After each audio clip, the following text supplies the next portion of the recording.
How are y'all? Okay, let's just test. What do you think? I got to know who was here this morning, who was here last night, who's here now. Okay, excellent. Who was here last year? Okay, who just had lunch? What happens to most people after they have lunch and then they sit in a dark room? Okay, so what can y'all do over the next 2.5 hours in order to try not to go to sleep? Although if you really want to go to sleep, there's room backstage. You could cuddle up in the corner back there. I'll lend you my jacket. What can you do? Coffee, very good. And where is the coffee? How much is the coffee, Gary? Oh, that's free too. Jesus. You should charge more people with value it more. And what else can you do? Pass the collection. Okay. Eldian, are there candy bars out there? There are caramel crunch. Those would probably Oh, the new one. Did you get one? You can go get it. I have no problem with you getting up and moving. I'm in the restaurant business. No one's ever sitting still for very long, and everyone's eating while we work. So it doesn't bother me. So get up, move around. I don't really sit still very well either, so you're welcome to like go stand over there or do stretches or whatever you want to do. Anyway, welcome. Let's see. You all should have a workbook. It should look like this. It's not the same as this morning. Oh. Although you're welcome to use the one from this morning, but I won't be following it. If you want to confuse yourself, we have more copies. Here comes one now.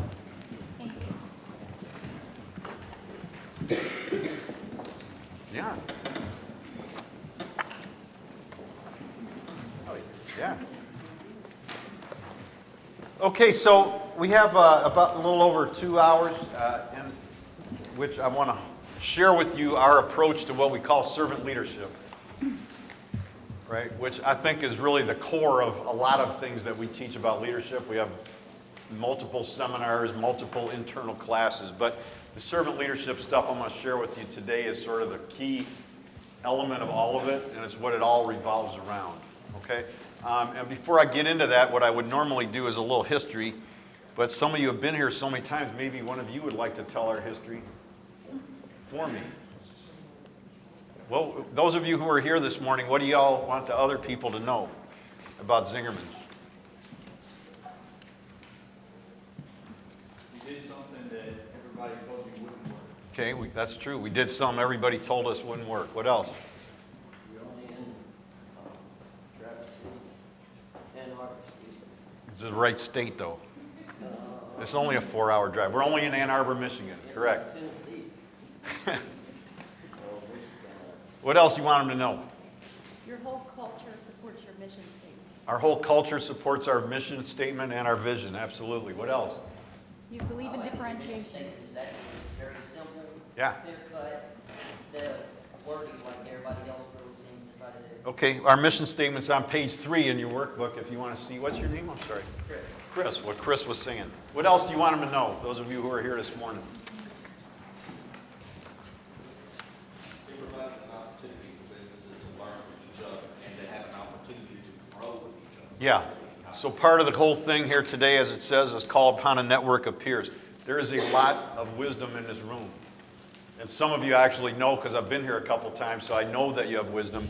And I know that BAS was providing learning. And I know that you're kind of smart and interested or you wouldn't be here. It's true. So I would just really recommend that you go out of your way, fight through, like we talked about last night, fight through the discomfort of meeting somebody you don't know. Because I've learned the hard way is that everybody in this room probably has an idea or a connection or a piece of experience or a resource that would help you. But if we go home, and I, as an introvert, I tend not to naturally do that. But if I go home without meeting people, I'm missing, it's like leaving money on the table. What else you want them to know? The experience is everything, absolutely. So our mission, to Chris's point, is on page 3. The number 1 line of the mission is that we bring people a great experience, and that's really our major, that's our work as an organization, is to bring everybody a great experience. Customers, obviously, So it's not just about delivering a sandwich or a loaf of bread or a brownie. It's about making a great experience. I forgot to tell you all that we're here this morning. So magic brownies are one of our top selling items. Huh? Here, wait, say that a little louder. What makes them magical? Well, it's a good merchandising thing, and I'll just tell the story. I didn't tell it this morning. So, early on we just called them brownies, which wasn't very smart, because have you ever been in a bakery that didn't have a brownie? So then as we started to teach the marketing work, actually, is when we dawned on us that that was a very poor name choice just to call them brownies, and that we needed to come up with a better name. So after a number of brainstorming sessions, we decided on magic brownies. So, should I tell them the story about the... Yes. Okay. Well, Ann Arbor, has anybody been to Ann Arbor? Oh, a lot of you. Okay, so Ann Arbor, it's a college town. I don't know, what's the closest thing to here? LSU? So anyway, it's a college town. So one day we're at the cafe next to the deli, our cafe, and the brownies are on the counter, and a woman comes up, I don't know, probably mid-70s, late 70s, comes to the counter, and she looks at the brownies with the sign, and she goes, "Magic brownies? Young man, is there marijuana in those brownies?"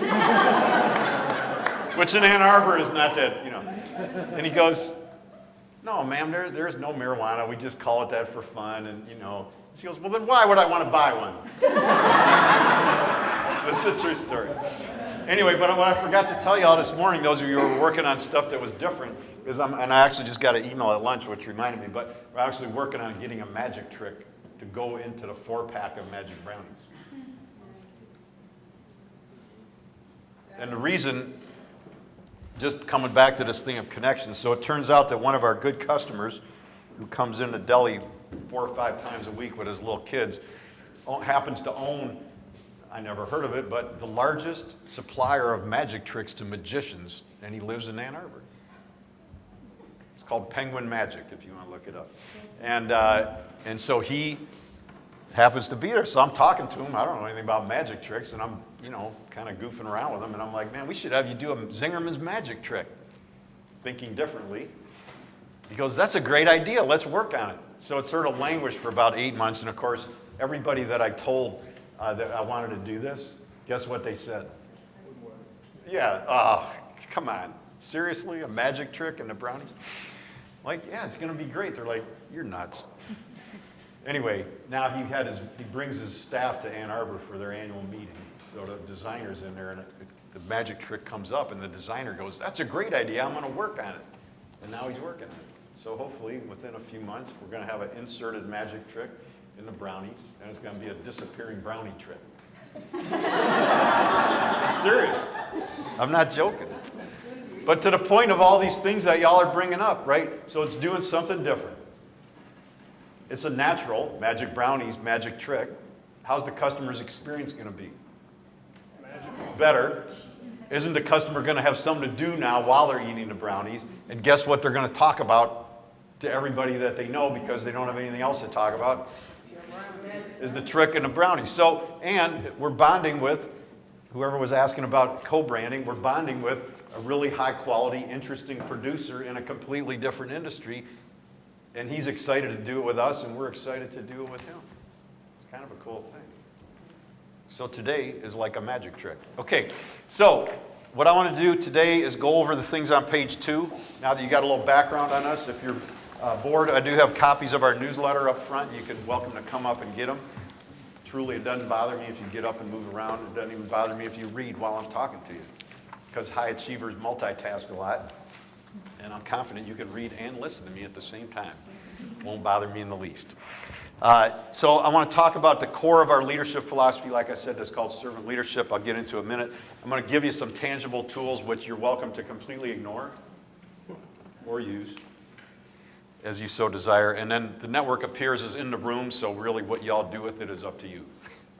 I recommend using it. There might be a magic trick or the equivalent thereof sitting in the room right now. Okay? If we had less of you, I'd have you do introductions. Is there anybody that really wants to introduce themselves to the whole group?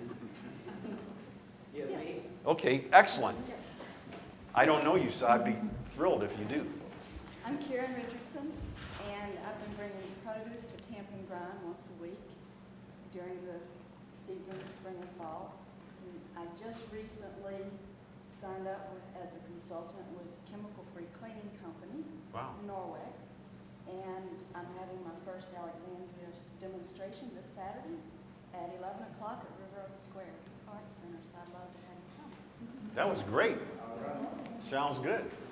I don't know, this is good. Will everybody get up and testify? Anybody else want to introduce to the group while we're here? Go for it. You want to do it? Or you? Oh, you were saying he wanted to. That's the story of business. He'll do it. He'll do whatever. Yes, ma'am. I'm Candy Christoph with Reentry Solutions. We help persons who are coming out of incarceration with employment and housing. Our goal is restoration of the family. That's great. Have any employee needs? See me. We've done a fair bit of work with the local program in our area. It's important work. It's hard. I mean, fortunately, I've never had to experience it, but I mean, it's a major cultural change. So, well, anyway, I recommend when you're on the way out, find somebody in the room you don't know, trade business cards. There's nothing to lose. It's free. And I have learned both the hard way and the good way. If you send them an email next week and tell them something you're working on, it's highly likely, as I said this morning, that they're going to help you. People want to help, okay? So, anybody have any particular major questions you want to make sure I touch on while we're here this afternoon? In a nutshell, what's the most important thing about leadership in business? Okay, that's a great question, and I'm going to cover that. Thank you. What's your name? Andrea. It's a pleasure to meet you. You going to get a newsletter? Yes. I love you got your shoes off. That's fabulous. So I'm waiting to go back to No, I totally get it. I like that. I love it. I love it. Okay, I'm going to cover Andrea's question. What's the most important thing about leadership in business? I can only give you my opinion, right? I can't represent the rest of the world's opinion. And in fact, mostly what I tell you will be the opposite of the rest of the world's opinion. That's generally what we're good at. That's good. Yeah. You could hear what everybody else says without coming here. What's the best way to teach leadership? Okay, I'm going to practice that. Graham, good question. Thank you for asking that. Other things? How do you identify leaders to come aboard with you? Okay, how do you identify leaders? I like that. Somebody else started this. I was just, like in my world, I'm in banking. Yep. So Baking or banking? Banking. Okay, because I don't bake we brownies. do baking, Yes. but magic tricks with banking didn't work so good. Just checking. We might have to do the magic trick with my popcorn. Yeah, they tried that with the mortgages, but I guess it didn't work. Okay.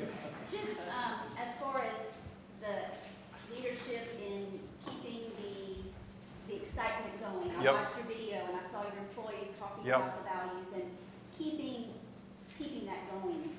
Okay. Day in and day out. Okay. Those are all good questions. I'm going to touch on all of them. I'm not going to cover everything I know in the next 2 hours, but there is a lot in the books. And my cards are up here, and you're welcome to email me, and I will dialogue with you also. Okay? So let's take all of that, and let's move into page 3, which is this chart, which I went over with y'all that were here this morning, so I apologize, but think of how our employees feel, because they see this in every single class they go to, and they go to a lot of classes. What do you think happens when they see this chart, which some of you haven't seen yet, but those of you who saw it this morning, what do you think happens when employees had this gone over with them 5-6 times? They remember it. So one thing about teaching leadership or teaching anything I learned the hard way is if you go over it with people once, the odds of them hearing it are next to nil. Especially when they're new, which is the funny paradox is we want to teach them everything in the first week when they're totally overwhelmed. You're happy they can remember where the bathroom is, where to punch in and out, and what your name is and what their name is. That's probably a high achievement on the second day, right? But so one thing we've learned is to teach a lot. So as I said this morning, I'm only going to do a quick rendition of this chart, but we created this in '94. So all of our businesses are around food. On the next page, if you're interested and didn't see it this morning, there's a little box score of our business. We started with 2 employees in 1982. We have about 600 now. So we've grown a little bit. Somebody could do the math on what the percentage would be. I don't know. But anyway, 94, we opened Zing Train, which is our training business, which is kind of what I'm doing today, and that's this. Or you could look at zingtrain.com. And Zing Train is, we do training. We don't really do consulting. And we don't, coaching's great, but we don't really do that formally. What we do is we teach what we do. So we don't go and tell you what to do. We just tell you how we do it, why we do it, what we messed up, and why we like what we're doing. And then how you all adapt it or put it to work in your organization or in your life is totally up to you. So one of the first things that Maggie Bayless, who's the partner at Zing Train, taught me and Paul, who we were food people, restaurant people, right? And we believed in training. And as restaurant people went, we probably did a lot of it. But we weren't training experts. And she had training expertise. And today this is much better known in the world. But think back 20 years. And she said, you know, people learn in different ways. And you need some different models for educating people. And one way is get a visual model of how your business works.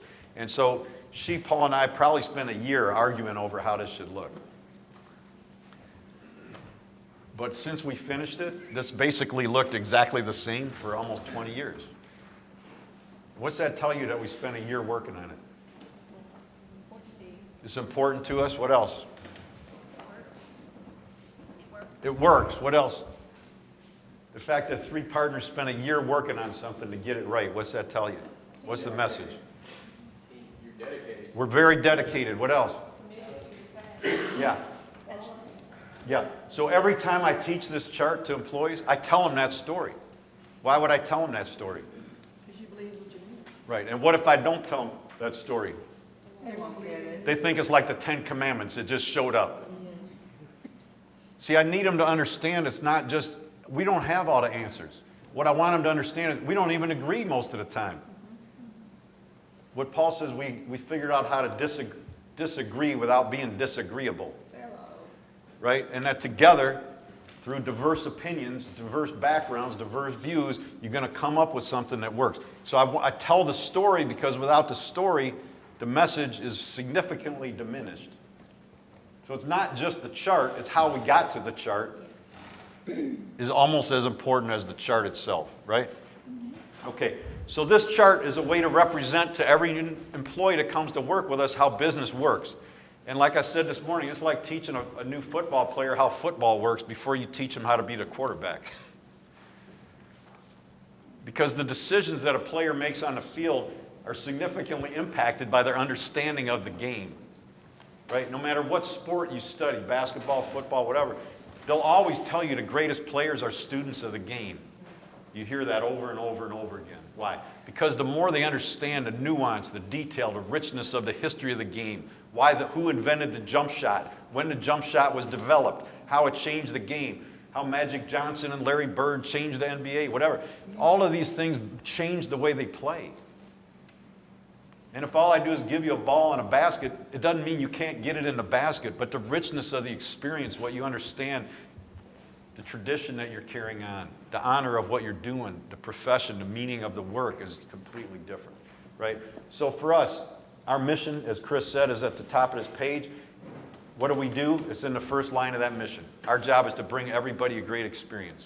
And I tell them in the new staff orientation, if they only take one thing away from that 2-hour orientation class, it's to understand we're only at work for one reason, and that's it. So how do we keep the employees going for the big picture? That's the number one thing.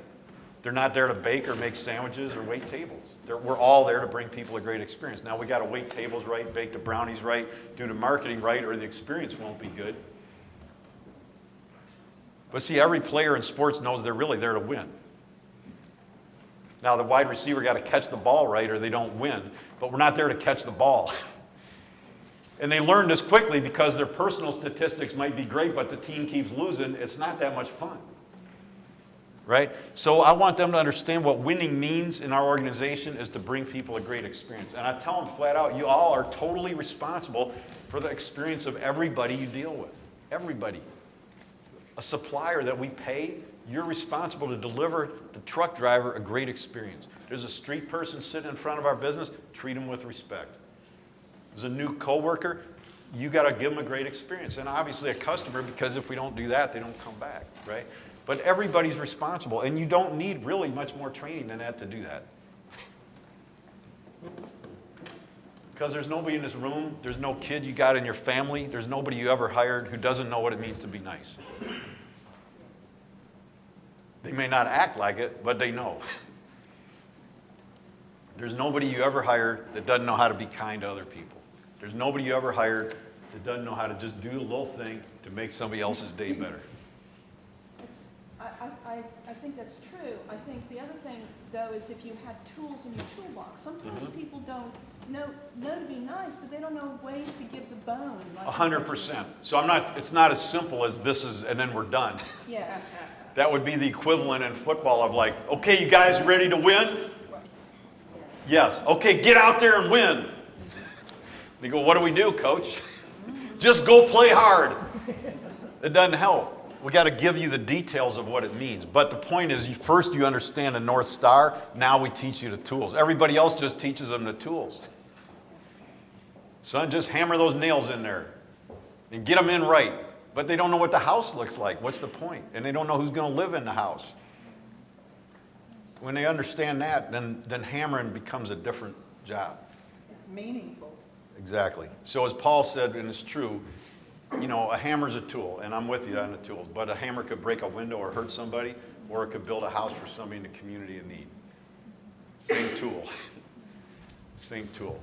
Okay? So for us, the mission's like the North Star. We could always find it when the day is dark, when I'm frustrated, down, depressed.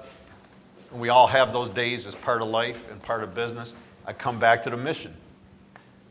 It's going to be okay. Just go out there and take care of somebody. It helps. And then I feel better and they feel better. Vision, I'm going to come back to in a minute, is different because for us, the mission's timeless, but vision is at a particular point in time in the future when you describe success with a lot of detail in it. And it's your success, not what I think your success should be. That's your vision. And we're going to spend more time on that. Bottom of the chart, I'm not going to dwell on them today, but as you can see, we have 3 bottom lines. Service means service to each other and to the community, as well as service to the guest, and we measure all 3. Systems is what you were asking about. That's some of the tools. We have 3 steps to great service. I'm going to go over those, and that's why the story that I told this morning about the waitress bringing the bone to the family with the sick dog, it happened because she did the 3rd step to great service, which is going the extra mile. Okay? Principles, other words would be ethics or values, whether it's helping people getting out of incarceration or people in your family or people is doing the right thing. We want to be clear about what those are. I wrote a whole essay on how to write your guiding principles for your organization. I believe it's work that's never urgent, but always important. So there's no day where you wake up and you're like, man, today's the day I got to write my guiding principles or I can't go home. But it's always meaningful work. Wasn't here this morning? Yeah. Can I get the handout from this morning? I think so, if we have one. And if we don't, we'll email it to you. Do you have one? It starts just like this one, Right. but then it departs quickly. Culture on the right side, left side, I mean, culture. I asked this morning, but I'm going to ask again. What are some of the signs of an organizational culture? If I sent you in and I said, okay, you're our cultural expert, I'm sending you into this company, I need a report back tomorrow, and I'm going to pay you a lot of money to do it, what would you look at? Energy, absolutely. The energy, and I've said this already last night and this morning, the energy is the number one thing I'm going to teach about energy this afternoon. What else? How decisions are made. Yeah, how decisions are made. So in the old school company, it's extremely autocratic. What's autocratic mean? The boss decides everything. Yeah. If the boss is deciding everything, how's everybody else's decision-making skills growing? Not at all. Not at all, okay? So one of the first things to answer your question about leaders, developing leaders, here's what we do. I just tell everybody from the minute they start, they're all responsible for the quality of our leadership. I don't care if they're a 16-year-old busboy, they're still in charge of leadership. And sometimes leadership is having the courage to tell me I just screwed some up. Because we all screw up. Okay? And I'll tell you a quick story because it'll tell you a lot about our culture and it'll answer that question. So there's a book called Small Giants. I don't know if anybody's seen it. Bo Burlingham wrote it. We're in it. It's called, subtitle is Businesses That Choose to Be Great Instead of Big. Right? So anyway, there's a group, like a share group nationally. You can look it up, smallgiantscommunity.org. Anyway, so they have like groups. There's actually one coming to Ann Arbor tonight for tomorrow. anyway, they had a group there about 3 months ago. And they were out at the Roadhouse, which is our sit-down restaurant. It's all regional American food. It's about 200 seats, pretty big. We got a nice big patio. They came in about 7 o'clock, so around 9 o'clock they're finishing up. They're on the edge of the patio. It's, you know, like a Tuesday night, Monday night, so it's kind of quieting down, not that busy. Nice guy from Chicago, has a big catering firm there, really interesting guy, just came out with his own book. But anyway, so he grabs me and, you know, I said, how's it going? Great, da da da. I said, you know, I'm just curious, like, how do you develop your leaders? And I said, I started to answer, and then I was like, you know, see, when they ask me, it's really the wrong person to ask. Who cares what I think? So there's a busboy, Ben Wegrin. He's standing about, I don't know, 25 feet. He's clearing a table, and it's kind of quieted down. So I'm like, well, here, man, just ask Ben. Ben, you got a minute? Comes over. Tom Walter, who's like my age, you know, and he goes, so Ben, let's just say that there's a customer, and the customer was unhappy about something. What would you do? Now, Ben's like 17, okay? Ben looks at me and goes, well, I'd take care of it. And he looks at him like, this is a perfect answer. Of course, you would take care of it. But the average restaurant and a 16-year-old, 17-year-old busboy has a customer complaint. That was not the answer that he thought he was going to get. And he goes, well, Ben, would you do anything else? Ben goes, well, yeah, of course, I would tell the server what I had done so they knew. Now, I love it, okay? Because the answer is incredibly obvious, but in 99.7% of restaurants that you go to and you ask a 17-year-old busboy what they're going to do when there's a customer problem, the answer might be, at best, I get the manager. The simplest and most obvious answer and most productive one is, I take care of it. Hello. I'm like, okay, what more do you want to know? You got a 17-year-old busboy who didn't hesitate to tell you he would just take care of the problem, and when you asked him what else he would do, he said he would fill the server in on what he had done to fix it so that he or she wouldn't screw up by not knowing what had happened. It's very simple. So what I actually think is that I've come to believe about our culture and the way that we work and the tools, what we do is like home cooking. It's very natural, it makes sense, and once you get used to it, it's delicious. What we don't do is fancy restaurant cooking, which looks pretty on the plate, but it really doesn't taste that great. And you don't go home feeling really good. You go home, you spend a lot of money, and it was kind of an interesting experience. And I think the corporate world is like fancy restaurant cooking. And I think what we do is like what your grandmother did, is using good ingredients and bringing out the best in them, and that's really what it's about. So someone like Ben, how long would Ben have been with you when he gave that answer? Under a year. And how often would Ben get, do they have team meetings daily? Just to give an idea of, some people aren't going to work out, and how do you kind of make that determination of, I mean, had he given the wrong answer at that point, you would have known. I would have just punched him and got him out of there. We know that's not what you would have done. I would have grabbed him by the collar and yelled at him. No, yeah, I don't know what he's going to say. No, I mean, we do a lot of training, and we're open book finance, which we're not getting into today, but that means there's a weekly huddle, which not all of them go to, and he's in high school, so he's not generally there, where they go over the numbers and they forecast what's going on and they talk about it, and it's open. And there's pre-shift 5-minute meeting. I mean, it's like anything. There's tools that are getting taught, then there's the implementation. So some of these tools are being reminded of daily. It's not. Oh, yeah. It's not a weekly. This is a life, weekly baby. thing. This is not, you wrote a New Year's resolution to get in shape, and you went to the gym 3 times, and then you were done. That's a great fantasy, but it doesn't work. To change behavior, to really change the behavior is 2 to 3, 4 years of work. This is the hardest thing, I would imagine, one of them with people coming out of incarceration. They got 5, 10 years of living a certain way. It's what they know. Like it's easy for you and me standing out here to go, well, don't do that. That's silly. But this is how they learn, right? So it's like if I take you all to England, which side of the road do they drive on? The other side. Now, if I put you on the other side of the road, I'm going to tell you that no matter how smart you are, you're going to have a hard time. And some of you will pick it up sooner than later, but I'm telling you, you could be an intellectual, brilliant genius, and you will still turn the wheel the wrong way. And when you will really turn the wheel the wrong way is if somebody comes at you, and you start to panic, and you'll completely turn it the exact opposite of what you should do. Right. Now, after a year or 2 or 3 or 4 of being there, you'd be totally fine. So the problem is we cannot hire somebody, give them a pep talk, and then go ahead, son, do it, because it won't work.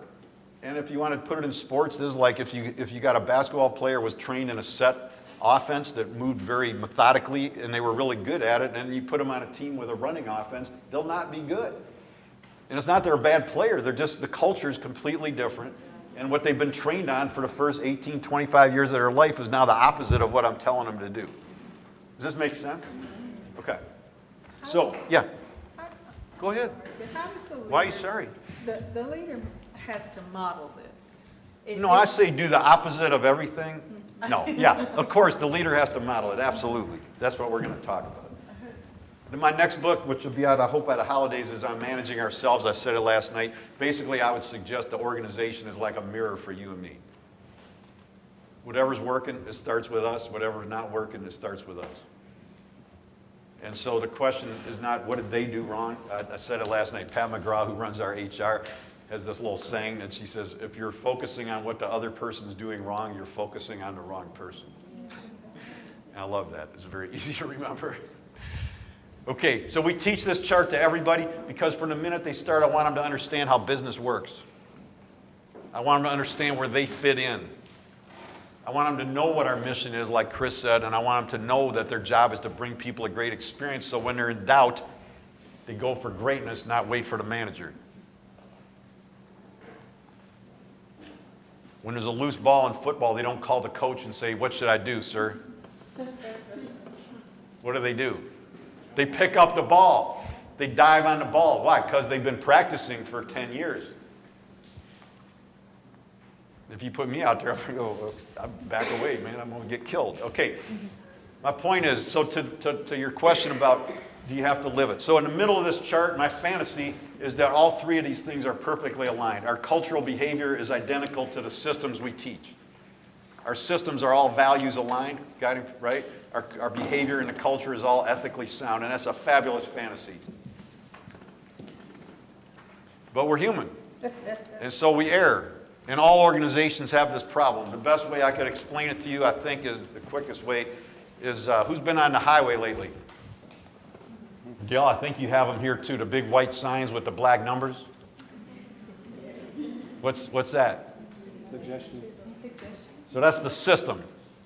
What's the culture? I don't really drive down here. What's the culture say? Well, in Michigan, it's like 10 over because we're the auto state. I'm serious. Like when you go from Ohio into Michigan, when you cross the border, everybody speeds up. It's hilarious. Except for the poor guy who'd never been in Michigan, and they're like, what's going on? Okay, so we all, no offense, and I include myself, we all go, who here is an upstanding citizen? Okay, just 6 of you? Come on. Okay, so I'm just saying, so we all go pay money to get a license and sign a paper that says we're going to follow the rules, and then we go out on the highway and ignore them willfully every day.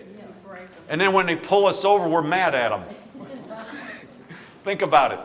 Now, I'm not telling you to drive the speed limit. I don't really care, but I'm just saying all of our organizations have these problems. We allow things to go on. I'm guilty. You are too, of things that we know in our heart are not right. And the less these things are tight in the middle, the bigger the gaps get, what happens to our integrity? It goes down, okay? So this is very helpful as that we identify this. In the orientation, I tell everybody that we have these gaps. I tell the new employees that much to my frustration, it's not intentional, we have these gaps. Why do you think I would tell them that? Because it's true. That's a magical thing. When you tell them the truth, instead of corporate speak, see, if you don't tell them that there's gaps, what will they immediately find within 15 minutes of leaving the class? A gap. And then who are they going to be mad at? Me. So I just tell them, dude, we have gaps. I'm sorry. Nobody's going home trying to make it happen bad. Believe me, they don't have time. So when you come across a gap, you're welcome to be angry at me, but that won't really fix it. So try to get over that quickly and start thinking of what we all are going to do to fix it. And who's going to fix it? Everybody, not me. See, we do this to ourselves. We act like we have all the answers. Then they act like we have all the answers. Then we're tired and exhausted because they wait for us to fix everything. We did it to ourselves. Anybody heard of Phil Jackson? Coach of the Bulls. I'm reading his most recent book. I grew up in Chicago, so Bulls fan. Now, his books are very interesting. The old one's Sacred Hoops, if you like basketball. It's all about good leadership.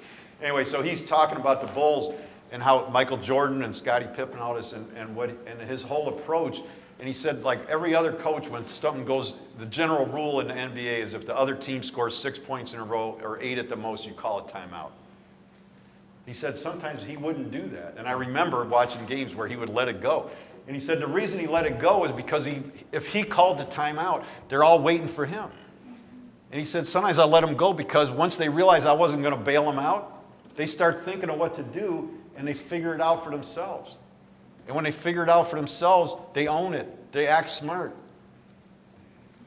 And I thought that was like, wow, I'm reading this about basketball and it's exactly what we do in our business. Because most restaurants, if the busboy comped a plate, they like gave the customer their money back, they'd get fired for stealing.